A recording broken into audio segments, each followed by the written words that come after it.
আসসালামু আলাইকুম। Real village cooking চ্যানেলে সবাইকে ওয়েলকাম জানাচ্ছি।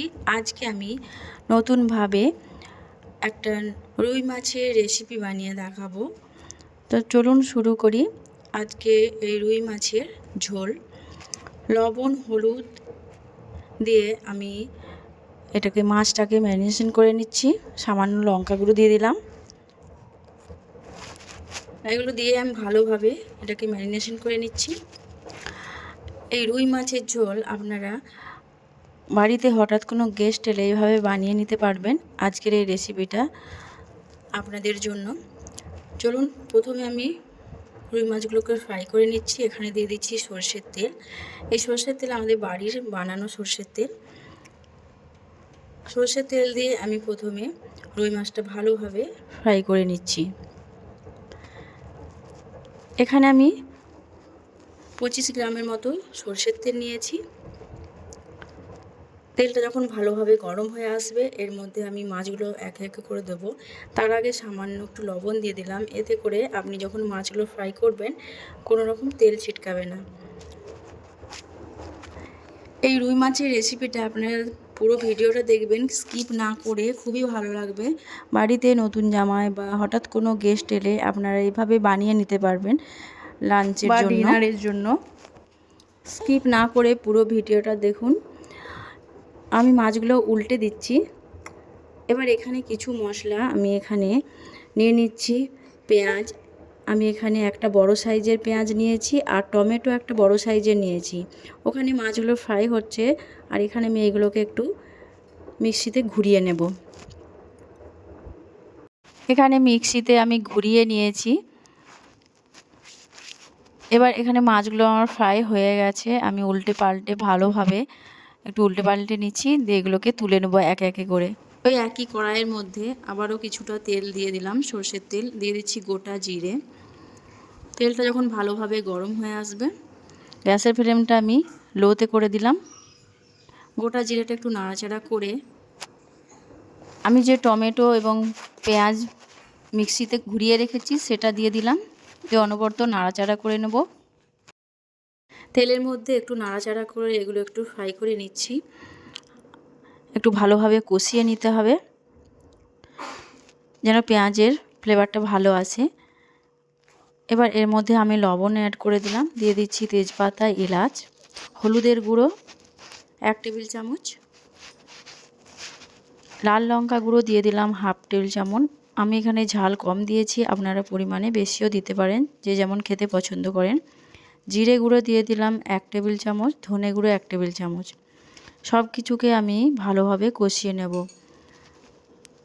মশলাটা যত ভালোভাবে কষানো হবে রান্নার টেস্ট ততটাই ভালো আসবে, আর রান্না খুবই সুন্দর হবে। 1 টেবিল চামচ দিয়ে দিলাম আদা রসুন পেস্ট। সব কিছুকে ভালোভাবে কষিয়ে নিতে হবে। এখানে গ্যাসের ফ্লেমটা আমি মিডিয়ামে রেখেছি।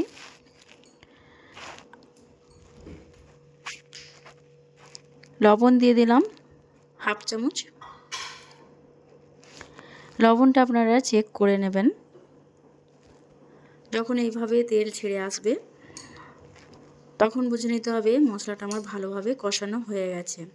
এই দেখুন, দেখেই বুঝতে পারছেন মশলার মধ্যে তেল ছেড়ে এসেছে। এবার এর মধ্যে আমি অ্যাড করে দেব পোস্ত। আমি 1 থেকে 2 টেবিল চামচের মতো পোস্ত বাটা দিয়ে দিলাম। পোস্ত বাটা দিয়েও আবারও এর মধ্যে জল একটু দিয়ে দিলাম। সামান্য জল দিয়ে ভালোভাবে মিশিয়ে নেব। আবারও একটু ভালোভাবে কষিয়ে নেব।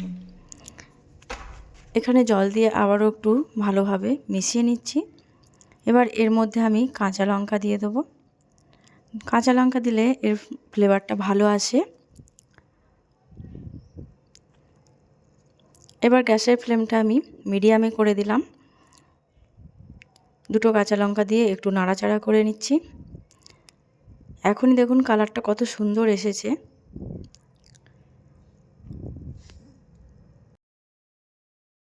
আবারও কিছুটা জল আমি অ্যাড করে দিচ্ছি। এবার এটা ভালোভাবে ফুটিয়ে নিতে হবে যেন এর থেকে কাঁচা গন্ধটা, মশলার কাঁচা গন্ধ বা পোস্তর কাঁচা গন্ধ না থাকে। যখন ভালোভাবে ফুটে উঠবে আমি মাছের পিসগুলো একে একে করে দিয়ে দিচ্ছি। মাছের পিসগুলো একে একে করে দিয়ে দিলাম, একটু নাড়াচাড়া করে দিচ্ছি।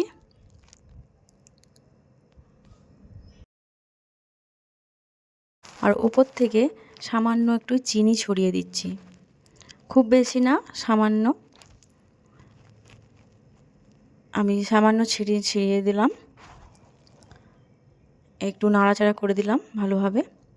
আর ধনেপাতা আমি সামান্য দিয়ে দিলাম, এতে করে টেস্ট ভালো আসবে।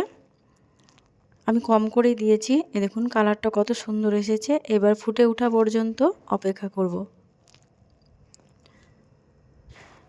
যখনই ভালোভাবে ফুটে উঠবে ঢাকা দিয়ে রেখে দেব 2 থেকে 3 মিনিট। 2 থেকে 3 মিনিট পর আমি ঢাকনাটা খুলে নিচ্ছি।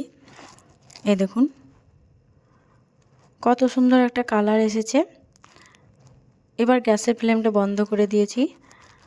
এই দেখুন মাছটা পুরো রেডি হয়ে গেছে। এইভাবে কিন্তু আপনারা বাড়িতে বানিয়ে নিতে পারবেন।